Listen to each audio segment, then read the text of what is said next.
ओम नमो भगवते वासुदेवाय। जय श्री हरि, जय श्री भगवान विष्णु जी, जय श्री भगवान प्रभु श्री राम जी, जय श्री भगवान कृष्ण जी। भगवान और आप चैनल के अत्यंत प्रिय श्रद्धालु भक्तों, हमारे भाग्य में वो सब कुछ नहीं होता है जो हम चाहते हैं, लेकिन हर व्यक्ति चाहता है कि भाग्य में हो या ना हो, लेकिन वो चीज़ हमें अवश्य मिले, वो इच्छा हमारी अवश्य पूर्ण हो। और इस हेतु वो ब्राह्मणों से भी राय लेता है, ज्योतिषाचार्यों से भी राय लेता है, और तरह तरह के पूजा पाठ भी करता है, मंत्रोच्चार भी करता है, और व्रत भी करता है, यज्ञ भी करवाता है। अक्सर इससे मनोकामना पूर्ण हो जाती है, और हमारे भाग्य में जो नहीं होता है वो भी प्राप्त हो जाता है।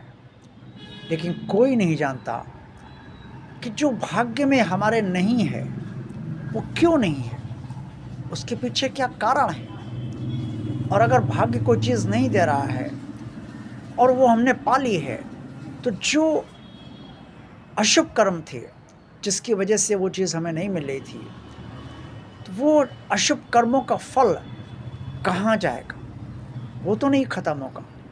क्योंकि शिव पुराण में स्पष्ट तौर पर लिखा हुआ है कि कर्म फल का भोग किए बिना फल नष्ट नहीं होता।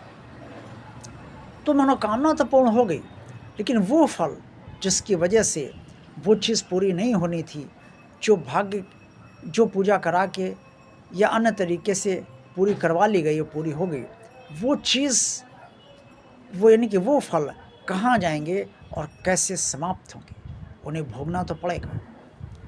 ऐसे में होता क्या है कि भाग्य चक्र को संचालित करने वाले जो 9 ग्रह हैं वो और एग्रेसिव हो जाते हैं, उत्तेजित हो जाते हैं, और समय आने पर वो उसका और विपरीत फल दूसरी तरीके से देते हैं। यानी कि अगर हमारे भाग्य में कुछ भी नहीं है या भाग्य में जो नहीं है उसको जब हम पाने का प्रयास करते हैं और पाते हैं, तो उसका बुरा फल अवश्य कहीं ना कहीं, यानी कि उसके साइड इफ़ेक्ट अवश्य कहीं ना कहीं इसलिए मिलते हैं क्योंकि वो जो चीज़ हमारे भाग्य में नहीं थी और हमने ज़बरदस्ती किसी को प्रसन्न करके या किसी से ज़बरदस्ती प्राप्त की है, किसी भी तरीके से, चाहे उसके लिए हमने यंत्र मंत्र तंत्र कुछ भी किया हो, लेकिन हमने प्राप्त की है। अब क्या किया जाए, मनुष्य क्या करे। वर्तमान में सब तरीके की आवश्यकताएं रहती हैं, एक स्वयं के लिए, दूसरे अपने परिवार के लिए, और तीसरे अन्य उसके लिए जिससे हम बहुत प्रेम करते हैं और जिसे हम बिल्कुल अपना ही मानते हैं। लेकिन हमारी जो इच्छाएं होती हैं, चाहे वो हमारे खुद के लिए हों, चाहे परिवार के लिए हों, या जिससे हम प्रेम करते हैं उसके लिए हो, वो इच्छाएं ही हमारे इस चक्र का आधार बनती हैं कि इच्छा तो पूर्ण होनी चाहिए। मेरी इच्छा है और मेरी दृष्टि में ये उचित है, इससे ये होना ही चाहिए। लेकिन भाग्य में अगर कोई चीज़ नहीं है तो वो क्यों नहीं है, इस पर विचार एक क्षण के लिए हर मनुष्य को अवश्य करना चाहिए। अगर कोई इच्छा हमारी है और उसके पूर्ण होने में बहुत रोड़े आ रहे हैं, तो इसका मतलब है भाग्य नहीं चाहता कि ये इच्छा पूरी हो। अब क्या किया जाए। अब पहले ही मैं बता चुका हूँ लोग क्या क्या करते हैं और हम सब क्या क्या किया करते हैं, और उसके क्या परिणाम होते हैं और बाद में कितने साइड इफ़ेक्ट होते हैं। अगर किसी ने तंत्र से अपनी इच्छा पूरी करा ली तो बाप रे, तब तो और ज़्यादा खराब इफ़ेक्ट आएंगे। और अगर यंत्र का इस्तेमाल कर लिया, मंत्र का इस्तेमाल कर लिया, तो ठीक है, इच्छा पूर्ण तो हो जाएगी, लेकिन साइड इफ़ेक्ट बहुत ज़्यादा आएंगे। चाहे आप शिव की आराधना करें, चाहे महादेव की आराधना करें, चाहे जिसकी आराधना करें, जिसका व्रत रहे, साइड इफ़ेक्ट जरूर आएंगे। क्योंकि देव स्वरूप आपका कार्य करने के बाद उसका पीछे हट जाते हैं, और साइड इफ़ेक्ट जो होते हैं उससे वो ख़त्म नहीं करते, क्योंकि वो भी साइड इफ़ेक्ट वो भाग्य का अंग बन जाते हैं आपका, और वो आपको दूसरे तरीके से परेशान अवश्य करते हैं, अशुभ फल अवश्य देते हैं, जो कभी कभी कई गुना बढ़कर आता है और कभी उतना ही मिल जाता है। ये स्वयं भाग्य चक्र ही निर्धारित करता है, यानी कि वो परमात्मा ही निर्धारित करता है जिसने कर्मों का फल का विधान बनाया है। प्रिय श्रद्धालु भक्तों, होना क्या चाहिए? क्या मनुष्य अपनी इच्छाओं को रोक दे? जो उसे उचित लग रहा है वो उसे ना करे? उचित की भी व्याख्या कर ली जानी चाहिए और उचित को भी समझ लेना चाहिए। एक तो उचित ये है कि हमारा अस्तित्व अगर खतरे में पड़ गया तो फिर उचित है हमें अस्तित्व बचाना है। अगर हमारा सम्मान खतरे में पड़ गया तो हमें उसे बचाना है, ये उचित है। हमारे पत्नी का सम्मान, हमारे बच्चों का सम्मान, हमारे परिवार का सम्मान अगर खतरे में पड़ गया तो उसे बचाना हर हाल में ये उचित है।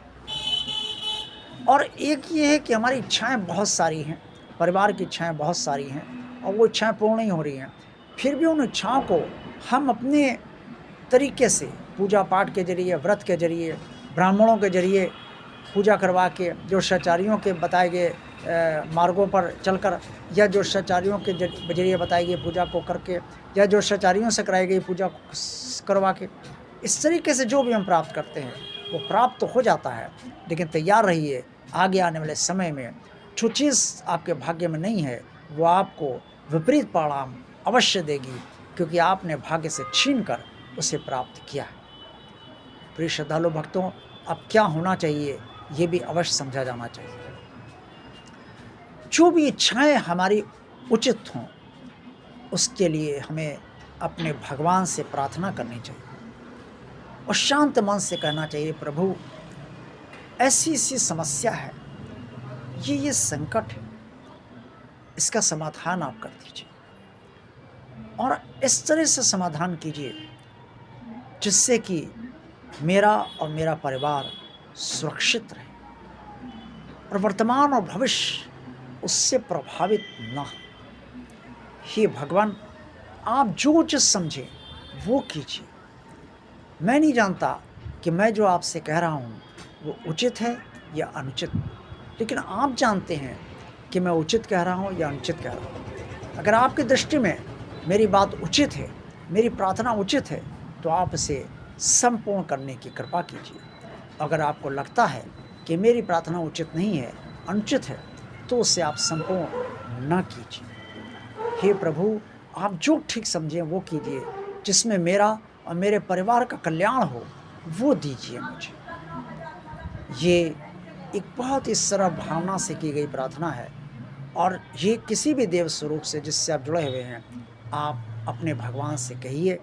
निसंदेह आपका कार्य भी जहाँ तक हो सकता है, जो इच्छा आपकी है वो भी पूर्ण जहाँ तक हो सकती है हो जाएगी, और अगर नहीं हुई तो समझ लीजिए कि भगवान की दृष्टि में, आपके भगवान की दृष्टि में उस इच्छा का पूर्ण होने का मतलब ये है कि आपको कोई साइड इफ़ेक्ट उसका ना मिले पूर्ण करके, इसलिए भगवान ने आपको वो चीज़ नहीं दी है।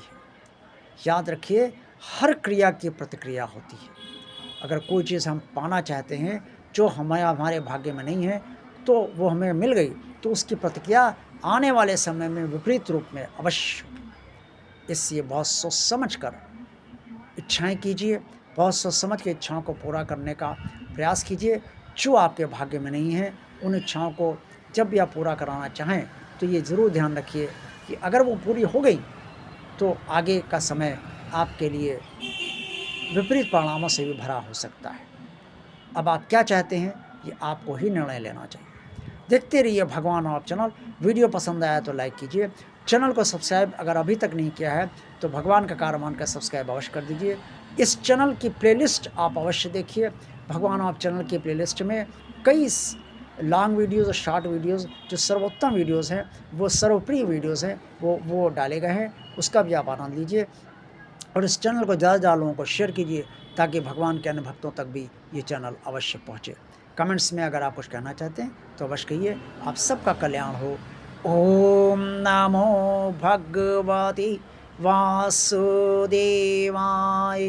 जय श्री हरि, जय श्री भगवान विष्णु जी, जय श्री प्रभु श्री राम जी, जय श्री भगवान कृष्ण जी।